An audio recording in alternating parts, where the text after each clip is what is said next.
Okay, here she is. I just want to go over a few details to show you how this thing works. Basically, this is your on-off switch. In order to run, you have to have it back in the on position. I think these little tabs say on and off, and I think this actually says off, but it works opposite of what it says. So back, I believe, is running position.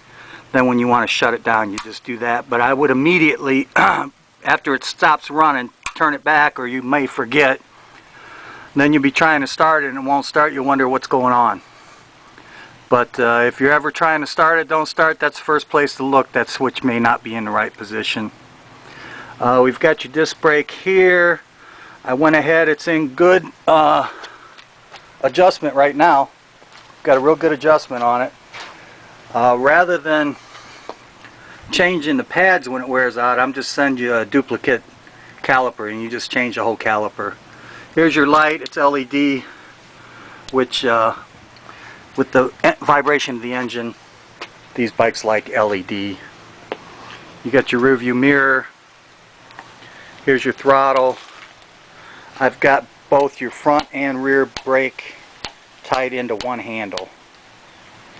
This side is your clutch. With the clutch out, with the engine running, just like a motorcycle. You let it out easy, give it a little help, pedal with it, give it a little help. And with the engine running, you're a motorcycle in that mode. When you pull it in, push the button down, you're a bicycle. You can let the engine idle, and you can pedal it just like a bicycle. I've got the speedometer on here. I'll spin the wheel and show you. There's a sensor on there. Picks up on the speedometer. Here's your choke. So when you're going to start it, you give it a little choke, but this engine runs so good, and it's always warm down here. You just need a little bit of choke. As soon as it fires, you got to hurry up and shut it off, or you'll flood it out. So a little bit of choke to start. Make sure your switch is back in the on position. Here's your chain and chain guard for the back. I've got a 42 sprocket on there, which is pretty much optimal for this bike. I got this little roller here. I'm going to go include another roller in case that one wears out. Chain's nice and tight. We've ridden it quite a bit. It hasn't stretched per se, so it's good to go. Carburetor is pre-adjusted. I've got this is your idle screw with the spring, but pretty much already preset. If you screw it in, you get a little more idle, and screw it out a little bit less. This brass screw is your fuel to the engine for your top speed. Probably need to leave it right there. If you think that it's fading at full throttle as the engine breaks in, you can turn it a hair, but no more than just maybe straight up and down. It doesn't take much adjustment on that to make a big difference. You got a high compression head, a moped carb. This is the best out of the box motor I can get, other than the race motors that I will be providing later this summer. The wide right front end is full custom. I'm the only one that provides this kind of front end. You're a bicycle with a freewheel, so it just coast while you're riding as a motorcycle mode. Seat with layback seat posts. The way it's set up here, I've got it set up for about a 6 foot tall person, so you should be good to go. I'm going to go ahead and try firing this up right now and show you how it works. Okay, I'm going to go ahead and try to kickstart this. I don't usually do this, but this one starts so good I think we probably can. Just get the rear wheel off the ground, let your clutch out. Like I said, you got a little choke on, and kick.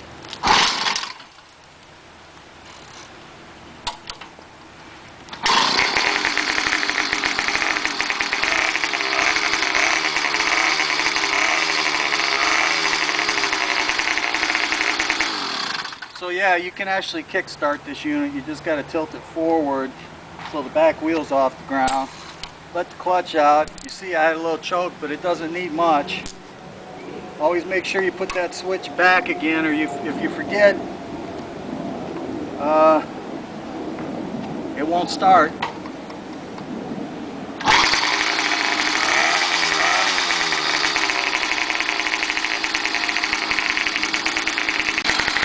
So typically you would pedal the bike to about 10 miles an hour, then drop the clutch, and that's how you would start it.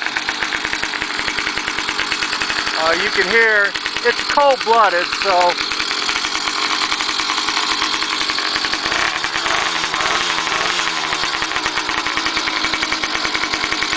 takes a little while for it to warm up. Probably about 4 or 5 minutes of riding before it's really good and hot. These like to be hot, they like to have octane. I'm going to go ahead and show you how to pedal start it, just so you know, in case you can't get the hang of kick-starting it. Okay, so typically you can pedal start it, it's no problem. Just start pedaling and drop the clutch.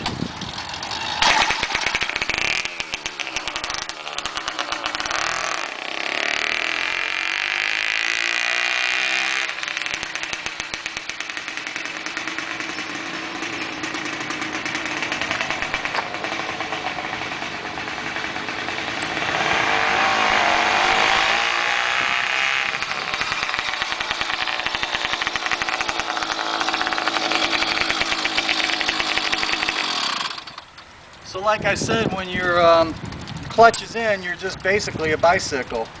You push this pin down, it holds the clutch in, you can have the engine idling, and you can just pedal it like a bicycle. So that's pretty much all you need to know. This is the fuel cutoff. If you're going to park it in the house or garage, it may not be a bad idea to put it like that. This way is off. This way is on, straight up and down.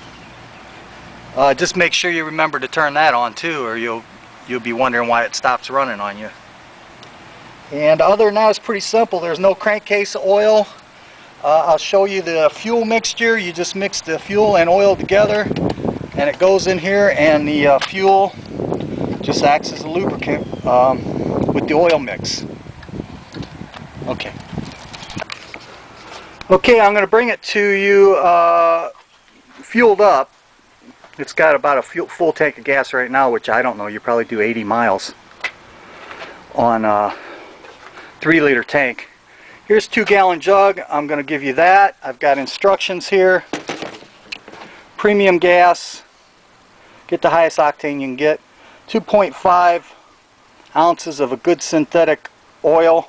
I got this at Walmart.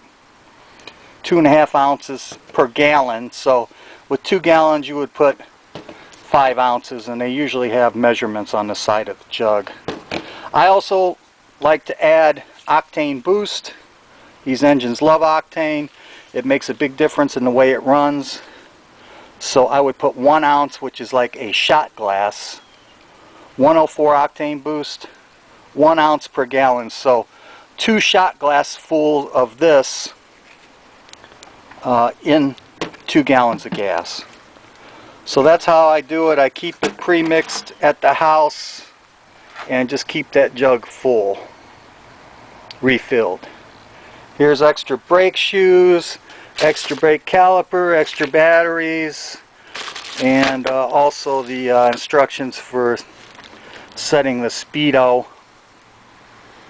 if the battery goes bad or if it loses setting. I set it for a 24-inch, even though it's a 20-inch. The wheel's so big, it really needs to be set for a 24-inch wheel because of the diameter.